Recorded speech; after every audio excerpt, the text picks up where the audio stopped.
Hello दोस्तों, मेरा नाम है डॉक्टर तरुण और आप सबका बहुत बहुत स्वागत है आज की इस वीडियो में। माइक ख़राब होने की वजह से मुझे इस तरीके से वीडियो बनाना पड़ रहा है। दोस्तों, आज की वीडियो का टॉपिक है फाइब्रोएडिनोमा। इसका मीनिंग ये है कि स्तन में होने वाली गांठ को हम फाइब्रोएडिनोमा बोलते हैं। महिलाओं के ब्रेस्ट में होने वाली गांठ को हम फाइब्रोएडिनोमा बोलते हैं। तो आज की वीडियो में मैं आपको बताऊँगा कि आपको FNAC कब करवानी चाहिए और इसके क्या परिणाम होते हैं। FNAC एक तरह की डायग्नोस्टिक टूल है और बड़े स्तर की जांच है।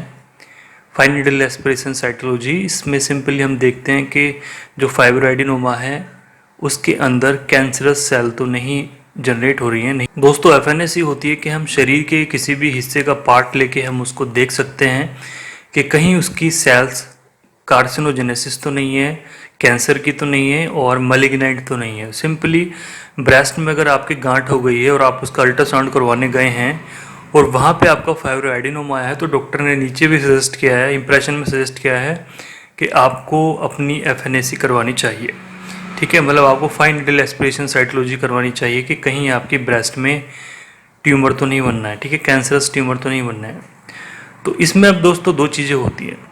पहली आपको ध्यान से सुनना होगा कि अगर आपने इसको जांच को करवा लिया है, अपना अल्ट्रासाउंड आपने करवा लिया है, मम्मोग्राफी आपने करवा ली है, उसमें आपको फाइब्रोएडिनोमा आ रहा है, तो आपने जनरली पहले ट्रीटमेंट लेना है। FNAC नहीं करवानी है अभी।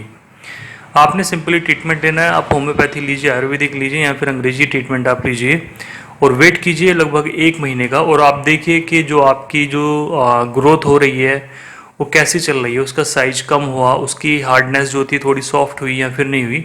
कुल मिला के आपको मेडिसिन लेने से आराम हो रहा है या फिर नहीं हो रहा है। आपको आराम नहीं हो रहा है तब जाके आप डॉक्टर से कंसल्ट करके FNAC करवाएं। शुरू में ही आप FNAC ना करवाएं। उसका रीज़न दोस्तों ये होता है कि अगर आप उसको करवा लेते हैं तो जहाँ तक मैंने ऑब्जर्व किया है और कुछ डॉक्टर से बात की है, तो हमने यही ऑब्जर्व किया है कि उसको बाद में मेडिसिन से ठीक करना काफ़ी मुश्किल हो जाता है। फाइब्रोएडिनोमा है, अल्ट्रासाउंड में फाइब्रोएडिनोमा आया है, उसकी आप FNAC करवा लेते हैं तो उसके बाद में उसको ट्रीटमेंट से ठीक करना काफ़ी मुश्किल होता है। फिर उसकी जगह सर्जरी होती है।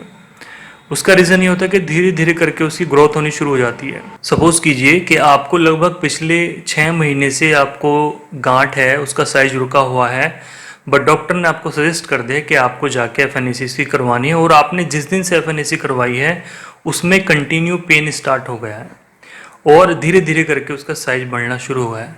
तो इस तरह के केसेस को ठीक करना काफ़ी मुश्किल हो जाता है बाद में जाके। तो पहले आप जो है ट्रीटमेंट ही लें, इसको आप बाद में करवाएं। तो FNAC जैसे मैंने आपको बताया कि एक सिरिंज लेके उसका सेल्स लेके उसके टिश्यूज़ लेके उसको डायग्नोसिस किया जाता है कि कैंसरस सेल तो नहीं है। तो ठीक है, तो जनरली FNAC की जांच होती है, मुंबई होती है जनरली देखा जाए तो लगभग 2,500 से 3,000 रुपये की जांच होती है। तो मेरी ओपिनियन यही है कि FNAC आप तभी करवाएं जब आपने पहले ट्रीटमेंट ले लिया है और आपको इसमें आराम नहीं हो रहा है। क्योंकि मैंने ऑब्जर्व किया है कुछ पेशेंट्स होते हैं जिनको FNAC वो करवा लेते हैं बिना परामर्श के और बाद में जाके उनको सर्जरी करवानी पड़ती है। तो आप इस चीज़ का ध्यान रखें। Thank you so much.